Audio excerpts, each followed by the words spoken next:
नमस्तुभ्यम, हर हर महादेव। आज है 26 मई 2024 और हम आपको बता दें 27 मई से गुरुजी पंडित प्रदीप मिश्रा जी की अगली शिव महापुराण कथा होने वाली है। उससे पहले हम आपको बता दें कि काफ़ी महत्वपूर्ण महीना चल रहा है, काफ़ी विशेष महीना चल रहा है। ज्येष्ठ का महीना शुरू हो चुका है। महीने में आप जो भी उपाय करते हैं तो भोलेनाथ उसका फल आपको जरूर देते हैं। ज्येष्ठ का माह बड़ा माह माना जाता है। ऐसे में किए गए उपायों का भी फल आपको अधिकता में प्राप्त होता है। गुरुजी पंडित प्रदीप मिश्रा जी ने एक रविवार और सोमवार वाला उपाय की जानकारी दी थी, जिसे आप आज कर सकते हैं। इस मई रविवार के दिन आप दिन भर कर सकते हैं। साथ ही हम आपको गुरुजी पंडित मिश्रा जी द्वारा बताया गया एक और उपाय, कार्य में सफलता वाले उपाय की जानकारी देंगे, जिसे आप शाम तक या फिर रात तक भी कर सकते हैं। सभी जानकारी हम उपायों की बहुत अच्छे और सरल तरीके से आपको बताएंगे, जिससे कि आपको समझ में आ सके। है तो गुरुजी द्वारा बताया गया एक उपाय या फिर दोनों उपाय भी आप आवश्यकता अनुसार आप कर सकते हैं। तो तय है कि अगर आप इस रविवार और सोमवार, आने वाले सोमवार में गुरुजी पंडित प्रदीप मिश्रा जी द्वारा बताए गए इन उपायों को करते हैं तो अधिकता में ही फल प्राप्त होने वाला है। बढ़ते हैं पहले उपाय की ओर। गुरुजी ने हाल ही में हुई मथुरा में हुई गोपी गोपेश्वर शिव महापुराण की कथा में एक विशेष उपाय की जानकारी दी थी। अगर आपको वह उपाय पता नहीं है तो उपाय में आपको आवश्यकता होगी लाल चंदन की, पीले चंदन की और 5 बेलपत्र की।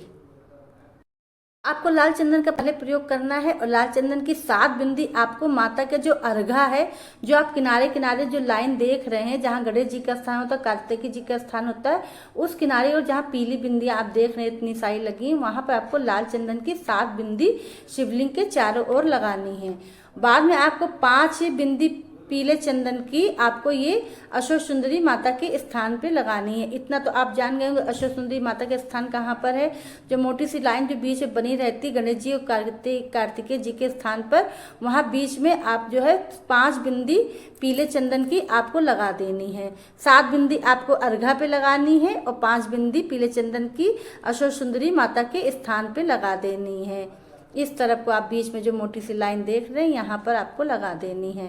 इसके बाद आपको 5 बेलपत्र शिवलिंग पर अर्पित कर देना है। 5 बेलपत्र आपको एक एक करके अर्पित करना है और बेलपत्र की डंडी आपके ठीक विपरीत होनी चाहिए। साथ ही आपको बेलपत्र की डंडी अलग अलग दिशाओं में होनी चाहिए, यानी कि एक के ऊपर एक करके एक साथ डंडियों का भाग आए, उस तरह से आपको बेलपत्री नहीं चढ़ानी है। आपको डंडियां जो है अलग अलग करके आपको 5 बेलपत्री चढ़ानी है। और श्री शिवाय नमस्तुभ्यम और हर हर महादेव या ओम नमः शिवाय का मंत्र जाप करते हुए आपको 5 बेलपत्र शिवलिंग के ऊपर चढ़ा देनी है। उपाय करना है आपको और भोलेनाथ पे साथ ही विश्वास रखना है और साथ ही आपको मेहनत भी करना है।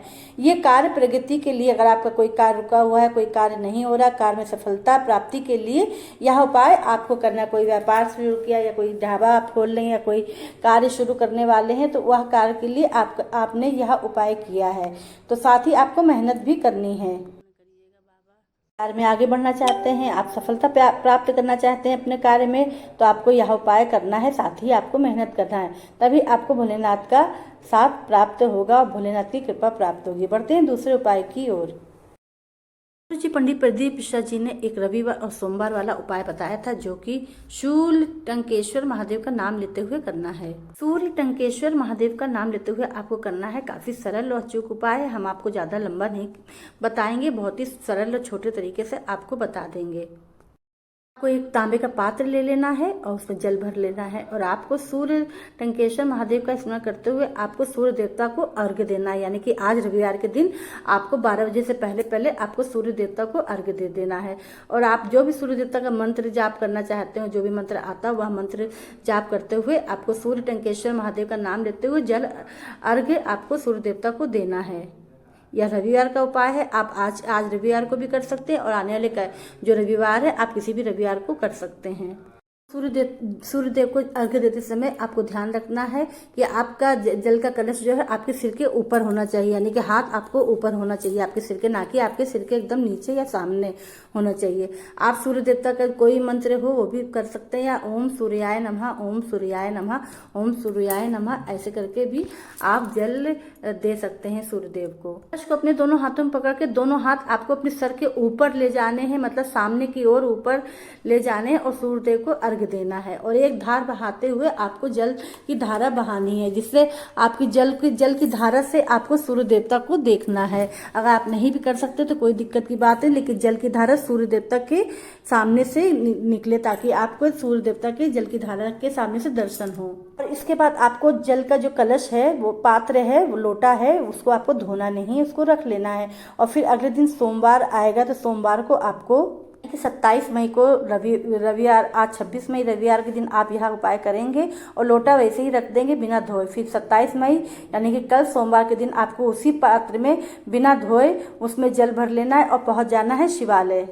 शिवालय में शिवलिंग के ऊपर आपको जल अर्पित कर देना है और जल अर्पित करते समय सूर्य टंकेश्वर का नाम स्मरण करना है। आपको सूर्य टंकेश्वर का नाम स्मरण करना है और जल अर्पित कर देना है। आपने वह जलाधारी से बहते हुए जल को आपको एक पात्र में आपको ले लेना है। साथ में जब जल अर्पित करेंगे तो एक खाली पात्र आप जलाधारी के नीचे लगा देंगे और जल थोड़ा सा आप उसमें ले लेंगे और वह जल आपको आचमन करना है 3 बार सूर्य टंकेश्वर का नाम लेते हुए।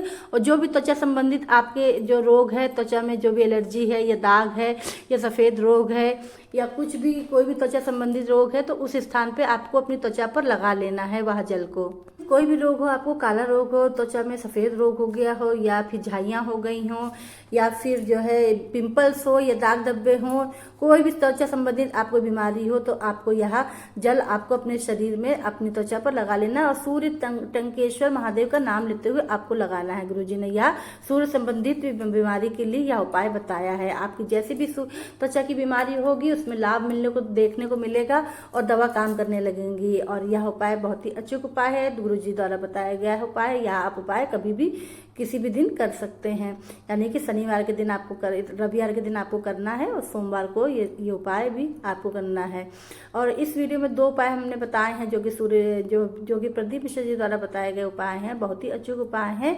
सभी की जानकारी हमने आपको दे दी है। अगर आपको कोई भी जानकारी समझ में नहीं आई है तो आप कमेंट द्वारा कमेंट बॉक्स में पूछ सकते हैं। कोई भी जानकारी में अगर वीडियो जरा सी भी अच्छी लगी हो तो प्लीज़ लाइक कर दीजिएगा, कमेंट करिएगा और शेयर करिएगा। तब तक श्री शिवाय नमस्तुभ्यम, हर हर महादेव।